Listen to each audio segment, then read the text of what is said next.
Men are awful. Every atrocity ever committed in the history of the world was done by a man and or Margaret Thatcher. And I turned 30 recently, and I've spent the vast majority of the last probably 5 years or so trying to be the best feminist that I can be. For myself, for my partner, for the world around me. If you're not being as good as you can be in all avenues of life, then you're just kind of taking up space. And so I've always tried to be a really, really good feminist, and it's an ongoing process. I think it's a lifelong journey to discover, realize, and call out your own misogyny, internalized racism, sexism, transphobia, whatever it is. You need to dig it out of you and try and transplant it with something that's good and kind and thoughtful and understanding. And to do that, you need to talk to people, you need to meet people, you need to understand people. You also need to read books. I like books. And so I just got through reading this. This is Women Don't Owe You Pretty by Floss, or Florence Given. She is an Instagram superstar, and she is 21. I just turned 30, as I just told you, and she's 21. She has not wasted a single moment in being a far more wise, thoughtful, and considered human being than I probably will ever be. And her age consistently surprised me every time that this book had something valuable to teach me. Now, Women Don't Owe You Pretty is aimed at women. It's a book for women to try to owe themselves better and do better by themselves, to understand their own internalized sexism, to understand their place in the world, to understand their own queerness, if they are queer or wondering if they're queer in any way.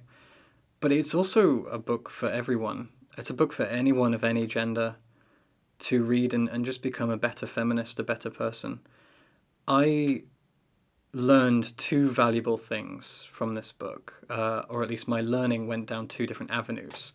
One of them was understanding feminism from a woman's perspective and finding a way to be able to very easily inject that into my own narrative. The other was understanding myself better. Now, I'm going to talk a little bit about specific parts of this book that specifically resonated with me as someone's partner, me as a citizen of the world, me as a man, which is another thing that this book has taught me, is that I've always struggled with being called a man. I'm not trans. I don't identify as non-binary, and I use he, him pronouns for the most part. But I've always struggled with my manhood, not my penis. That too. But this book has helped me understand queerness, even as someone who's just turned 30, a little bit better. It's something that I'm still unpacking. So I want to talk about what this book can offer you, regardless what gender you are, what you identify as, what sexuality you are, where you come from, what your age is, what your background is, your class, your politics, whatever it is. Women Don't Owe You Pretty is a book that is very much targeted towards women and yet has so much to offer so many, fucking everyone, just everyone. So why? What is so special about this book by a wise, insightful, powerful, commanding, strong, intelligent, fierce, and ideological young woman? So what I've decided to do is read from different parts of the book that inspired me, and just see what kind of an effect they have on you, if anything. And if these parts don't, then maybe other parts will. They certainly will. They should, they must. First one is from chapter 3, which is You Are the Love of Your Own Life. And there's a subheading which reads, Stop settling for crumbs, you deserve the whole damn cake. And she explains what crumbs are. It says that crumbs are the audaciously small tokens and gestures that people throw us in order to keep us under the illusion that they deserve a place in our lives, despite bringing very little or no value to it. We often allow this kind of behavior because our low self-esteem leads us to believe that this is the kind of love that we deserve. When we continue to accept crumbs from someone, it enables them to dip back into our lives when they're bored and treat us like a doormat because technically no one closed the door. This is a great example of how this book can resonate with you outside of feminism, outside of gender politics, because when I read this, I thought about the friendships that I've made in the past with toxic people. I've thought about the way bosses have treated me in the past. One of the reasons that I tried to go independent as much as possible as a self-employed or a freelance person is because I don't like dealing with hierarchies and the way that people in power can treat you. And there are people in power within relationships, and those people more often than not are men. That means that this one paragraph can teach you, if you're a man in a cisgender heterosexual relationship, can teach you about yourself and the way that you can appear within a relationship, the way you can act, the way you can treat the other person. And it also helps women understand the toxic people in their life that they might not even recognize. But it also helped me, as I said, understand friendships that I've made and bosses that I've had to deal with and relationships with my family. A lot of what I read here resonated with me in terms of my relationship with my dad.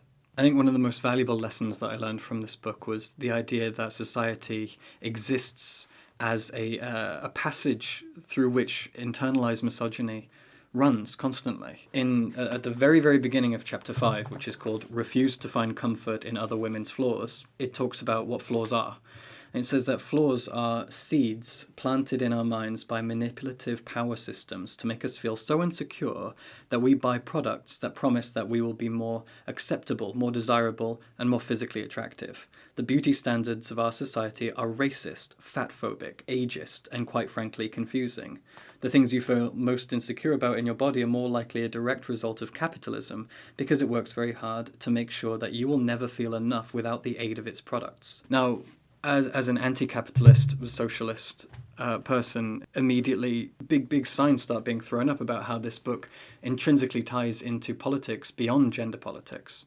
Because things like the fact that women have only been shaving their body hair for 100 years because companies realized they could make money off it by selling us razor blades, waxing products, etc., has now internalized itself. It's wormed its way into our minds to make us think that a woman with any body hair, armpit hair, leg hair, whatever, is unattractive. And this is not just internalized misogyny, but this is internalized capitalism. The idea that the only way to be happy is to buy certain things or make yourself look a certain way, and to make yourself look that way, you have to buy shit. This book takes you so deep into sexism and misogyny as a systemic issue that really blew my mind.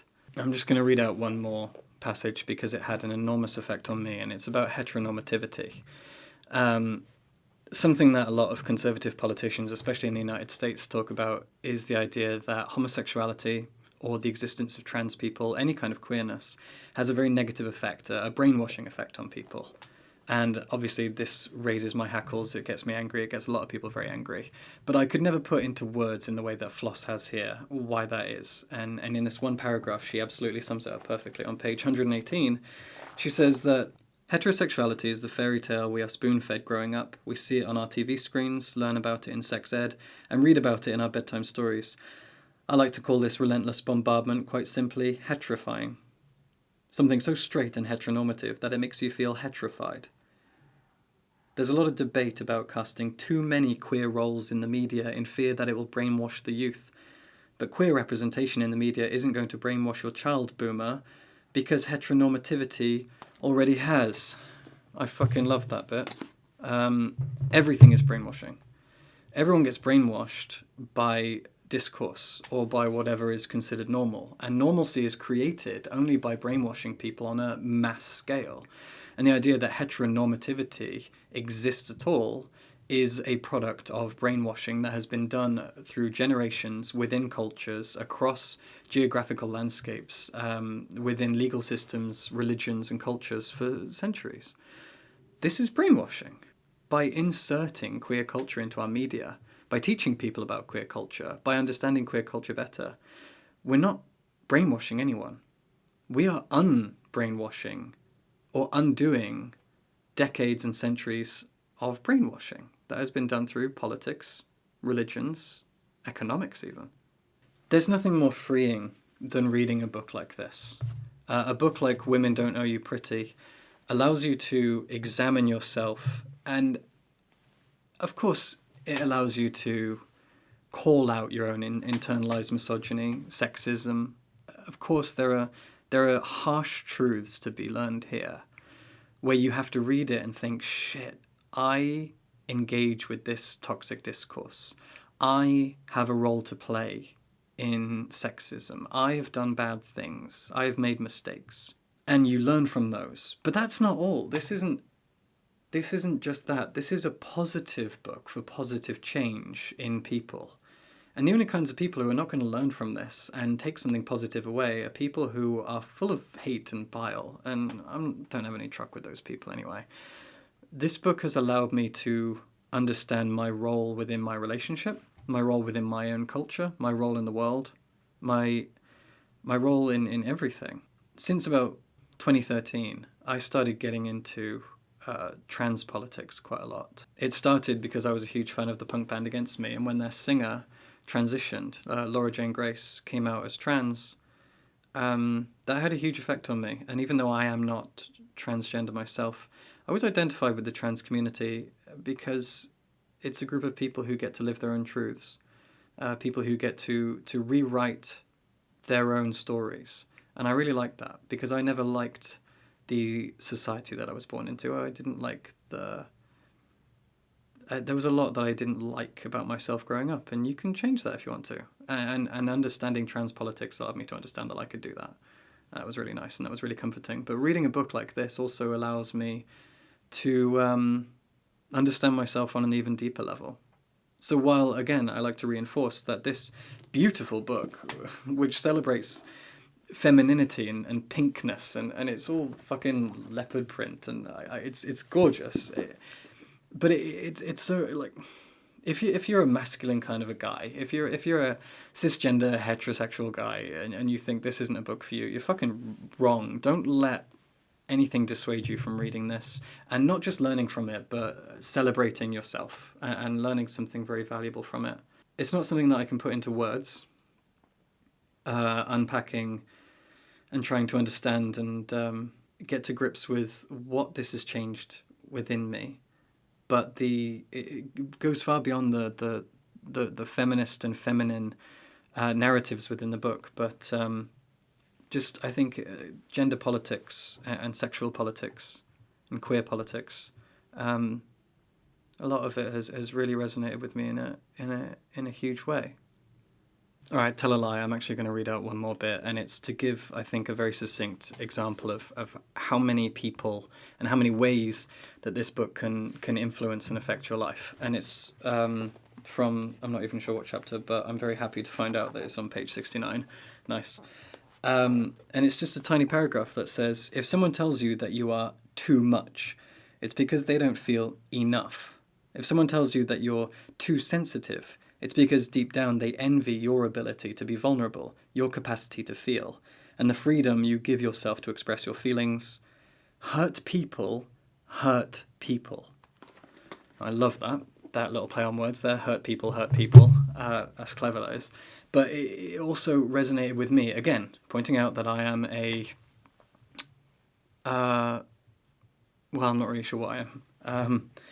But let's call me a cisgender heterosexual man for the sake of simplicity. And that reminded me of my relationship with my dad. My dad's a decent guy. He's been a good dad to me. However, growing up, he always told me that I was too much, that I was too sensitive, that I get upset too easily, that I get angry too easily, that I wear my heart on my sleeve. And that tiny paragraph put into perspective my relationship with my dad, especially growing up. So suddenly you've got a heterosexual man who is trying to unpack a relationship with his heterosexual father, who is a boomer and is a very blokey bloke, wait, lads kind of guy. And this tiny paragraph in a book that with a thesis of empowering women and trying to untangle our misogyny and sexism within our society helped me unpack my relationship with my dad for a second. It's powerful shit. This book is powerful shit. This book is some powerful shit. I can't thank Florence Given enough for this book. Reading it changed just everything. So many books I've read recently have changed everything. I feel like I'm being changed a lot in this lockdown. I'm good with it. I love changing. If you're not changing, you're just stagnating, and you don't drink stagnant water. Alright, well, bye. I love you.